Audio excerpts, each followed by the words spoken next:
আজকের আমি আপনাদের জন্য এক অসাধারণ মুচমুচে পকোড়ার রেসিপি নিয়ে এসেছি, যেটা সম্পূর্ণ নিরামিষ আর সন্ধ্যার ইভিনিং স্ন্যাক্সে বা ভাতের পাতে গরম গরম ডালের সাথে এটা খেতে অপূর্ব লাগবে। কুমড়ো পাতার এই স্ন্যাক্সটি আপনারা অবশ্যই বাড়িতে তৈরি করুন। এটা খুব ইজিলি তৈরি হয়েছে আর খেতেও হয় দুর্দান্ত। এতে আমি কিছু স্পেশাল ট্রিপস আর সিক্রেট মশলা ব্যবহার করেছি, যেটা এর স্বাদকে আরও দ্বিগুণ করে দেবে। বাই দ্য ওয়ে, আমি মৌ, আপনাদের সকলকে আমার চ্যানেলে স্বাগত। এটি তৈরি করার জন্য আমাদের লাগবে কুমড়ো পাতা। দেখুন, আমি কুমড়ো পাতাকে ভালোভাবে ধুয়ে নিয়েছি। এবার কুমড়ো পাতাটাকে একটা করে নিচ্ছি, নিয়ে কাপড় দিয়ে খুব ভালোভাবে কুমড়ো পাতাগুলোকে মুছে নিচ্ছি। এইভাবে আমি সমস্ত কুমড়ো পাতাটাকে মুছে একদম ফ্রেশ করে নেব। যদি জল থাকে তাহলে যখন পকোড়াটাকে ভাজবেন তখন এটা জল থেকে ছিটকাবে। এইভাবে আমি সমস্ত কুমড়ো পাতাকে রেডি করে নেব। আপনি যদি আমার চ্যানেলে নতুন হন তাহলে দয়া করে আমার চ্যানেলটি সাবস্ক্রাইব করে নেবেন ও পাশে থাকা বেল আইকনটি প্রেস করে দেবেন। এদিকে আমি চাল আর ডালকে 5-6 ঘন্টা ভিজিয়ে রেখেছিলাম। আপনারা চাইলে সারা রাতও ভিজিয়ে রাখতে পারেন। এবার আমি একটা মিক্সি ব্লেন্ডার নিয়েছি। এবার চাল ও ডালটাকে আমি এতে নিয়ে নিচ্ছি। আমি এখানে খেসারির ডাল ব্যবহার করেছি, আপনারা অন্য যে কোনো ডাল ব্যবহার করতে পারেন। এবার এটাকে অল্প সামান্য জল দিয়ে একটা স্মুথ ব্যাটার তৈরি করে নেব। এদিকে আমি 2টো সিদ্ধ আলু নিয়েছি।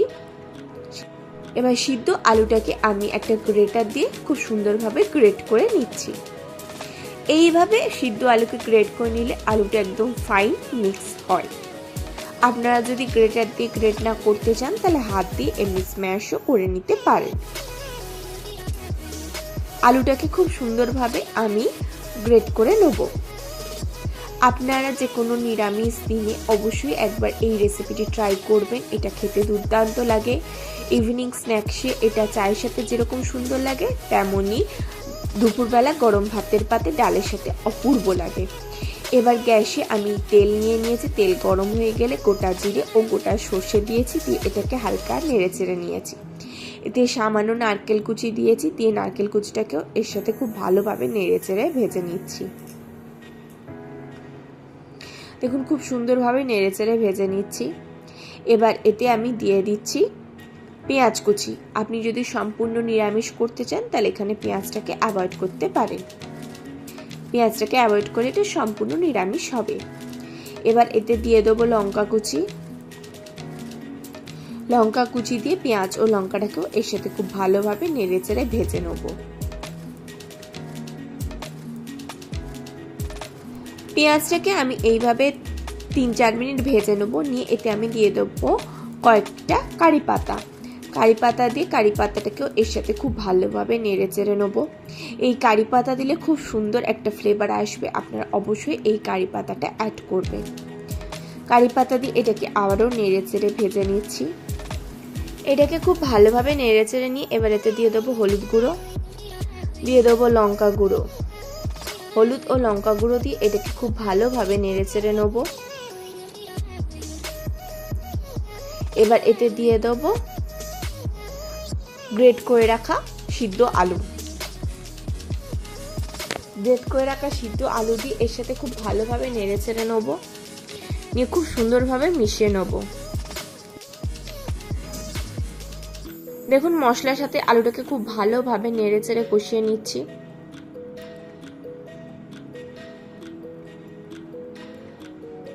খুব সুন্দরভাবে কষিয়ে নেব। এবার এতে দিয়ে দেবো নুন। নুন দিয়ে নুনটাকেও আমি এর সাথে খুব ভালোভাবে মিশিয়ে নেব।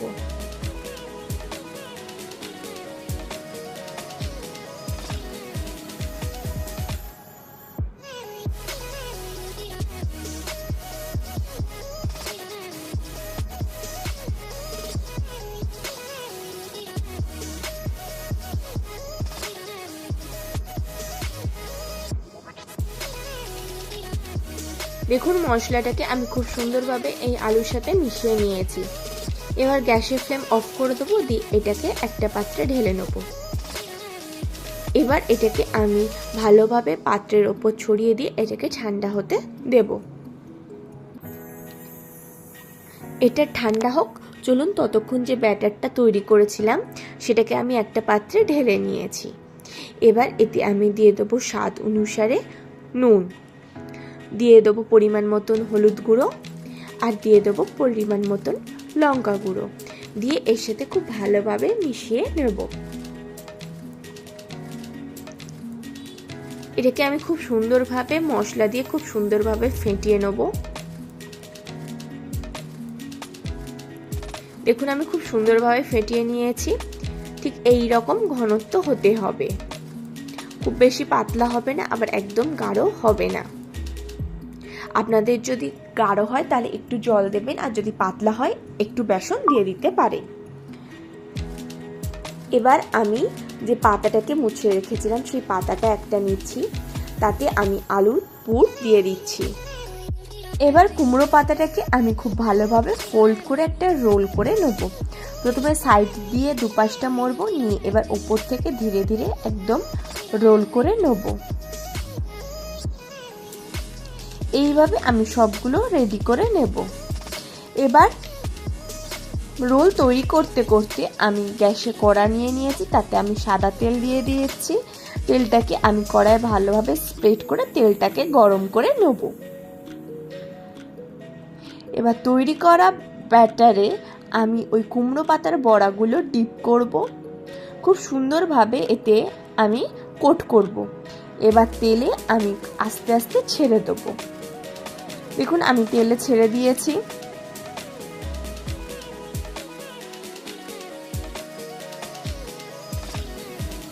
একদিকটা ভাজা হয়ে গেলে আমি উল্টে দিয়ে অপর দিকটাকেও ভেজে নেব। আমি এবারে উল্টে পাল্টে খুব সুন্দর করে এই পকোড়াগুলোকে একদম লাল করে ভেজে নেব।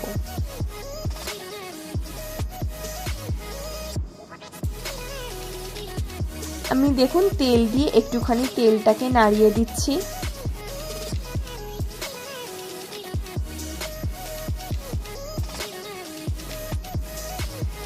প্রসঙ্গত বলে রাখি, এই সময় গ্যাসের ফ্লেম একদম হাই থাকবে। এবার উল্টে দিয়ে আমি অপর পাশটাকে ভেজে নেব।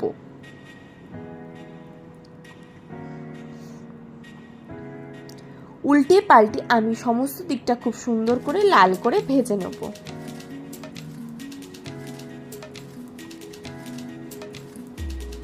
দেখুন দুদিকটাই খুব সুন্দর করে একদম লাল করে অর্থাৎ গোল্ডেন ব্রাউন করে ভাজা হয়ে গিয়েছে। এবার এটাকে আমি ভালোভাবে তুলে তেল ঝাড়িয়ে একটা পাত্রে রেখে দেব। আমি তুলে সাইডে ধরছি, তাহলে এক্সট্রা তেলটা বাদ চলে যাচ্ছে। দিলে এটাকে আমি একটা পাত্রে তুলে নেব। এইভাবে আমি সমস্ত পকোড়াগুলোকে রেডি করে নেব। দেখুন কত সহজে তৈরি হয়ে গেল আজকের এই রেসিপি, কুমড়ো পাতার রোল বা কুমড়ো পাতার পকোড়া। এই বর্ষায় বৃষ্টির দিনে আপনারা ইভিনিং স্ন্যাক্সে বা দুপুরে গরম গরম ভাতের সাথে এই পকোড়াটা অবশ্যই ট্রাই করুন। ছোট থেকে বড় সকলে খেতে খুবই পছন্দ করবে আর দুর্দান্ত স্বাদের হয়। আশা করি আজকের ভিডিওটি আপনাদের ভালো লেগেছে। যদি ভালো লাগে তাহলে অবশ্যই লাইক করবেন, কমেন্ট করবেন, শেয়ার করবেন, আর আমার চ্যানেলটি অতি অবশ্যই সাবস্ক্রাইব করে নেবেন এরকম নিত্য নতুন রেসিপি সবার আগে পাওয়ার জন্য।